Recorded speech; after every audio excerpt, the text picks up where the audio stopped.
and someone who's been rather hawkish is Marco Rubio. He's more in the John McCain, Lindsey Graham camp, saying we've got to be more aggressive. We'll watch how that plays out. A lot of people thought when Jeb Bush got so active and running that Marco Rubio, the freshman senator from Florida, a Jeb Bush protege, would step back. Instead, he says no. He says, I won't criticize my friend Governor Bush, but maybe it's time for a younger generation. He's just hired a big name in New Hampshire, Jim Merrill, to help him out in New Hampshire. And listen to him here. He's on the Hugh Hewitt show yesterday, talking about why he thinks that he's a little different than the current president.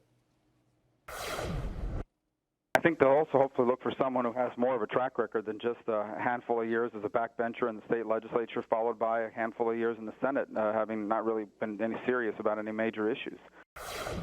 Criticizing President Obama there, who was in the Illinois State Senate. Then he came to Washington, was in the United States Senate briefly. He pretty quickly ran for president. Marco Rubio was the Speaker of the Florida House before he came to the United States Senate. Is that just about President Obama, though, or am I supposed to, your head is shaking, am I supposed to read, hello, Senator Cruz? Yeah, I think you can read that into, Senator Cruz. He's comparing himself, and Rubio comes out more favorably in this, but I think he's still got a hard sell there. This idea that the Republican Party, that so criticized Obama for being a lightweight, for only being in the Senate for one term, how he comes in as this young, fresh face who doesn't have that much experience either. I think he's trying to combat that by seeming to be very serious. He's had his head down. He's been studying. And in some ways, he's emerged, I think, as a more credible contender than some of the other folks who are, in many ways, looked at as more frontrunners at this point. Not just Ted Cruz, Rand Paul also. Yeah, I remember, Rand Paul, who was that's just right, in the yeah. medical community before coming to Congress. So I think you're right. He's very meticulously, very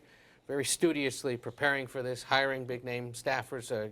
Jim Merrill was a guy that was with Romney, was sought after by everyone, so that's a very big pickup for Rubio, and is full steam ahead. You know, he's got money events scheduled. He's preparing policy statements, and it looks as if he's preparing to go. Probably trying to emerge as the congressional alternative among the three, or at least the more serious alternative coming out of Congress. Right.